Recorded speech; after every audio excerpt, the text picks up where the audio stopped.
Hello friends, मैं पुण्यचंद्र साहू आप सभी को स्वागत करता हूं मेरा YouTube channel mining legislation by PC Sahu में।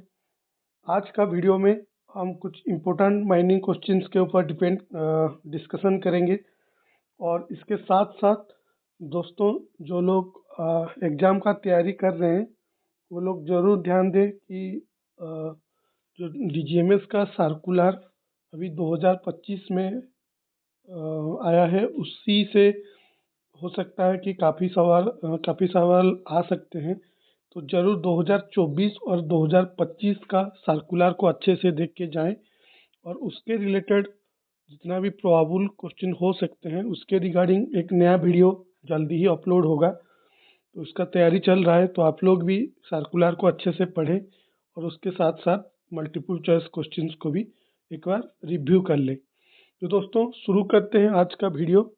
आज का वीडियो का फर्स्ट क्वेश्चन की तरफ बढ़ते हैं। The usage of coal in the earth pit for dash.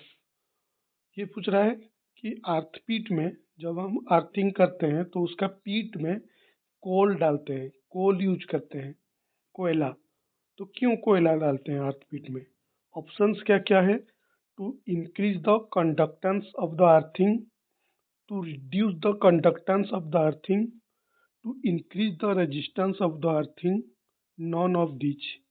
यानी कि ऑप्शन ए बोल रहा है कि कंडक्टेंस बढ़ाने के लिए अर्थिंग का कंडक्टेंस, यानी कि जिससे बेहतर करंट फ्लो हो। सेकेंड में बोल रहा है कि reduce the conductance of the earthing, यानी कि जो करंट फ्लो को कम करने के लिए। ऑप्शन सी बोल रहा है कि to increase the resistance of the earthing, resistance को बढ़ाने के लिए।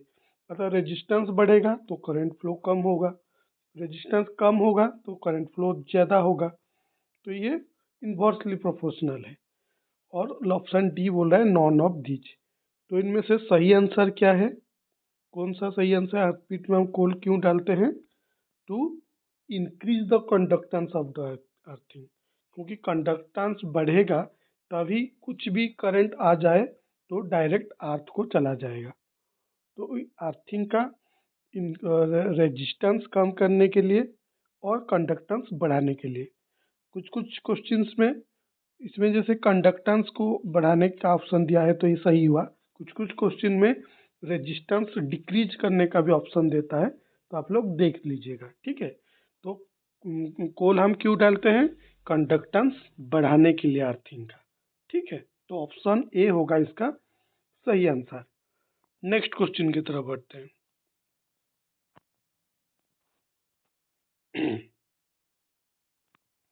The principle of organization that no employee should report to more than one superior is known as dash।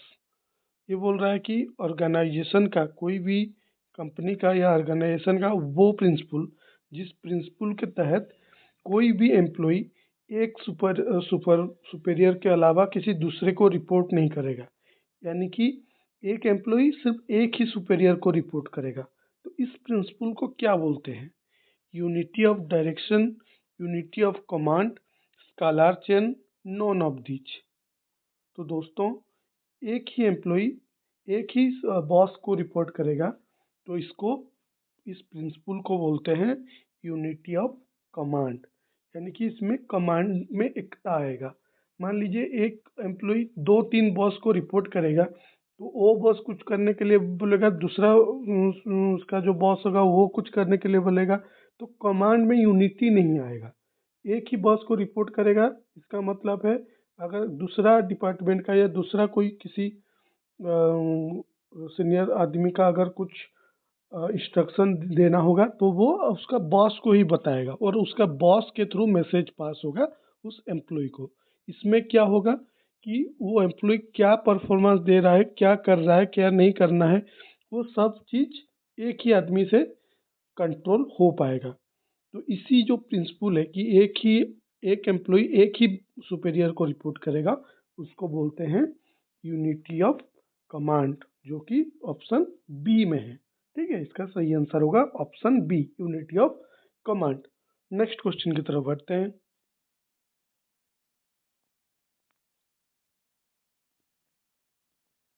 A person whose service commences on other than 1st January shall be entitled to leave with wages above ground when dash attendance of the balance period is there। ये क्या बोल रहा है? ये बोल रहा है कि एक नया एम्प्लॉय ज्वाइन किया है 1 मई में, ठीक है, लेकिन उसका जो डेट ऑफ ज्वाइनिंग है वो 1 जनवरी नहीं है, यानी जनवरी 1 तारीख नहीं है।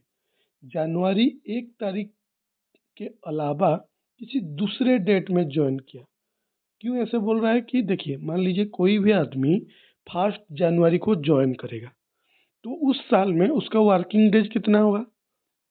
मतलब उसका वो सब जैसे संडे या कोई भी वीकली ऑफ डेज को ऐड करके 365 डेज रहता है 1 ईयर में।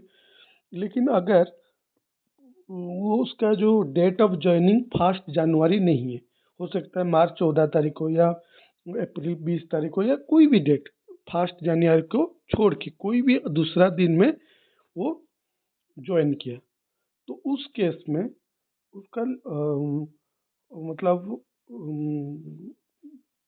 उसका मतलब लीव विथ वेजेस होने के लिए दो एंटाइटल्ड होने के लिए क्राइटेरिया क्या दिया है कि मिनिमम 240 डेज, मिनिमम 240 दिन कोई आदमी ड्यूटी करता है, तभी जाके वो एलिजिबल होता है लीव विथ वेजेस, उसको उस फैसिलिटी को अवेल करने के लिए। लेकिन अगर 1 जनवरी को वो ज्वाइन करेगा तो 365 डेज उसके पास है, उसमें से उसको 240 डेज अटेंड करना है मिनिमम एलिजिबल होने के लिए लीव विथ वेजेस के लिए। लेकिन अगर 1 जनवरी के अलावा कोई दूसरे डेट में वो ज्वाइन करता है, मान लीजिए वो ज्वाइन किया सितंबर 25 तारीख को, ठीक है, तो उसके पास तो और 365 डेज नहीं है ना, क्योंकि दिसंबर 31 को ख़त्म हो जाएगा साल। तो उस केस में फिर जो बाकी जो जितना पीरियड बच गया, मान लीजिए सितंबर 15 तारीख को या सितंबर 25 तारीख को ज्वाइन किया, तो 31 दिसंबर तक जितना भी दिन बचा है उसका कितना परसेंटेज डे उसका वर्किंग डे होने से वो एलिजिबल होगा लीव विथ वेजेस के लिए। और उसका जो स्टैंडर्ड सेट किया गया है कि 1 day for every 20 working days, 20 दिन काम करने से हम 1 दिन लीव विथ वेजेस अर्न करते हैं, इसीलिए उसको बोलते हैं EL, earn leave. EL earn leave मतलब आप 20 दिन ड्यूटी किए तो आपको 1 दिन छुट्टी देना ही देना है, स्टैट्यूटरी प्रोविजन है, उसको बोलते हैं अर्न लीव। लेकिन उसके लिए एलिजिबिलिटी क्राइटेरिया है कि मिनिमम 240 वर्किंग डेज होना चाहिए साल में, यानी कि 365 डेज में से आप मिनिमम 240 दिन ड्यूटी अटेंड करना होगा आपको। लेकिन अगर 1 जनवरी को छोड़ के और किसी डेट में वो ज्वाइन किया है तो उस केस में क्या होगा, यही पूछ रहा है सवाल। मिनिमम कितना परसेंटेज, जितना भी दिन बच गया है, हो सकता है 30 दिन बचा हो या 40 दिन बचा हो या 60 दिन बचा हो, जो भी बचा हो, उसका कितना परसेंटेज डे उसका अटेंडेंस होने से वो लीव विथ वेजेस के लिए एलिजिबल होगा। ठीक है, समझ में आया क्वेश्चन क्या पूछ रहा है? तो ऑप्शंस क्या क्या है? 75%, 67%, 50%, 65%। तो इसका सही आंसर क्या होगा? इसका सही आंसर होगा ऑप्शन बी, 67%। बाकी जितना पीरियड बचा है उसका, जब वो ज्वाइन किया और साल खत्म होने तक जितना भी दिन बच गया होगा उसका मिनिमम 67% अगर वो जितना दिन होता है उतना दिन अगर ड्यूटी करता है, तभी जाके वो एलिजिबल होगा लीव विथ वेजेस के लिए। ठीक है, तो इसका सही आंसर होगा 67%, जो कि ऑप्शन बी में है। लेकिन आप लोग सोच रहे हो दोस्तों कि ये कहाँ लिखा है स्टैट्यूटरी प्रोविजन कि 67% होना जरूरी है। तो दोस्तों डायरेक्टली 67% नहीं लिखा है, वो बोल रहा है कि 2/3, बाकी जितना दिन बच गया है उसका 2/3, यानी कि उसका 3 भाग से 2 भाग मिनिमम वो अटेंड करना चाहिए ड्यूटी। ये लिखा गया है, ये सब ओपन कास्ट वर्कर के लिए मैं बोल रहा हूँ, ठीक है। तो 2/3 100% का 2/3 कितना होता है, 1/3 कितना होता है 100% का 33 पॉइंट समथिंग, ठीक है। 33 पॉइंट समथिंग अगर 1 भाग होता है, 1% में 1 भाग होता है, तो इसका 2 भाग कितना हुआ 33 पॉइंट समथिंग, फिर 33 पॉइंट समथिंग, 33 + 33 हो गया 66। तो ये पॉइंट समथिंग जो आता है इसको 0.5 से ज़्यादा होता है, इसलिए 1 मानते हैं, तो 67% होता है। तो इसीलिए इसका सही आंसर होगा ऑप्शन बी, ठीक है। 67% मिनिमम उसका अटेंडेंस होना चाहिए, बाकी जितना दिन बच गया है साल में, उसका ज्वाइनिंग जब हुआ माइंस में और साल खत्म होने तक बीच में जितना दिन है उसका 67% दिन उसको ड्यूटी अटेंड करना होगा, ठीक है, लीव विथ वेजेस के लिए एलिजिबल होने के लिए। समझ में आया? नेक्स्ट क्वेश्चन की तरफ बढ़ते हैं।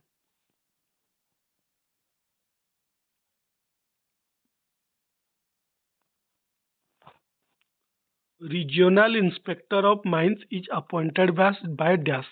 जो रीजनल इंस्पेक्टर्स होते हैं उनका अपॉइंटमेंट कौन करता है? Option A CIM, chief inspector of mines. Option B A और सी, यानी कि सी में क्या है सेंट्रल गवर्नमेंट, यानी कि CIM और सेंट्रल गवर्नमेंट में से कोई भी कर सकता है। ऑप्शन डी बोल रहा है कमिटी, जो सेमिटी सेक्शन 12 के अंडर में जो कमिटी है वो कमिटी करता है। तो इसका सही आंसर क्या है? रीजनल इंस्पेक्टर किसके द्वारा अपॉइंट होते हैं? रीजनल इंस्पेक्टर अपॉइंट होते हैं सेंट्रल गवर्नमेंट के द्वारा, इसलिए इसका सही आंसर होगा ऑप्शन सी। CIM उसका अपॉइंटमेंट नहीं करते हैं रीजनल इंस्पेक्टर, वो फिर ड्यूटी और एरिया अंडर कंट्रोल वो फिक्स करते हैं कि कितना एरिया को वो कंट्रोल करेंगे रीजनल इंस्पेक्टर, उनका ड्यूटी क्या क्या रहेगा। तो ऑलरेडी स्टैट्यूटरी प्रोविजन में है कि RIM का एरिया ऑफ कंट्रोल कितना होगा वो CIM डिसाइड करते हैं, लेकिन अपॉइंटमेंट वो नहीं करते हैं, अपॉइंटमेंट करता है सेंट्रल गवर्नमेंट, ठीक है। तो इसका सही आंसर होगा ऑप्शन सी। नेक्स्ट क्वेश्चन की तरफ बढ़ते हैं।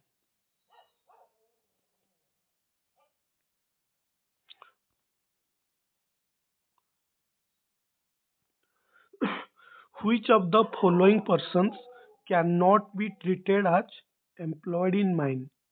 ये जो ऑप्शंस दिया गया है इनमें से कौन सा पर्सन एक एम्प्लॉय के हिसाब से ट्रीटिंग नहीं किया जाएगा? यानी कि ये जो ऑप्शन दिया है इनमें से कौन सा पर्सन को हम एक एम्प्लॉय नहीं मानेंगे, हम ये नहीं मानेंगे कि वो एक एम्प्लॉय है, ठीक है। ऑप्शंस क्या क्या है? A person employed in any office of the mine, mines का किसी ऑफिस में जो व्यक्ति ऑफिस में काम करता है, माइंस का ऑफिसेस होते हैं ना, बहुत काफ़ी सारा ऑफिस होता है माइंस का, अलग अलग सेक्शन का, तो जो ऑफिस में काम कर रहा है उसको हम एम्प्लॉय नहीं मानेंगे। ये ऑप्शन ए बोल रहा है, ठीक है, करेक्ट आंसर मैं नहीं बोल रहा हूँ, ये ऑप्शन ए बोल रहा है, ठीक है। हमको सही ऑप्शन चुनना है इनमें से। ऑप्शन बी क्या बोल रहा है कि a person employed for operating any machinery of the mine, यानी कि जो व्यक्ति कोई भी मशीन चलाने के लिए नियोजित है। Option C a security guard posted at the mine entrance, mines entrance में जो सिक्योरिटी का ड्यूटी लगा है वो। Option D none of these, यानी कि इनमें से कोई भी एम्प्लॉय नहीं है बोल के हम नहीं बोल सकते। तो इसका सही आंसर क्या होगा? इसका सही आंसर होगा option D none of these. क्यों नॉन ऑफ दीज होगा? हमको क्या चुनना था और क्वेश्चन क्या बोल रहे हैं कि इनमें से किसको हम एम्प्लॉय नहीं बोलेंगे, तो हम जो भी ऑप्शन चुनेंगे उसको हम एम्प्लॉय नहीं बोलेंगे। जैसे कि तीनों ऑप्शन में दिया है, जो ऑफिस में काम करता है उसको एम्प्लॉय नहीं मानेंगे क्या? वो भी एम्प्लॉय है। जो कोई मशीनरी चलाने के लिए जो जिसका एम्प्लॉयमेंट हुआ है, यानी कि ऑपरेटर लोग, एम्प्लॉय नहीं है क्या? एम्प्लॉय है। ऑप्शन सी माइंस का एंट्रेंस में जो सिक्योरिटी गार्ड का काम कर रहे हैं वो एम्प्लॉय नहीं है क्या? चाहे वो डिपार्टमेंटल हो या कंट्रैक्चुअल हो, वो भी एम्प्लॉय है। एम्प्लॉय का डेफिनेशन ही बोल रहा है कि कोई भी आदमी जो डायरेक्टली हो इनडायरेक्टली हो माइंस मैनेजर का नॉलेज में काम कर रहा है, चाहे वो सैलरी ले रहा हो या ना ले रहा हो, लेकिन माइंस मैनेजर का नॉलेज में कोई भी आदमी जब माइंस में काम करता है तो उसको हम एम्प्लॉय मानना ही पड़ेगा। ठीक है, तो चाहे वो डिपार्टमेंटल हो या कॉन्ट्रेक्चुअल हो। तो इसका सही आंसर होगा option D, none of these, यानी कि इनमें से किसी को हम एम्प्लॉय नहीं है बोल के नहीं बोल पाएंगे, ये तीनों एम्प्लॉय है। ठीक है, नेक्स्ट क्वेश्चन की तरफ बढ़ते हैं।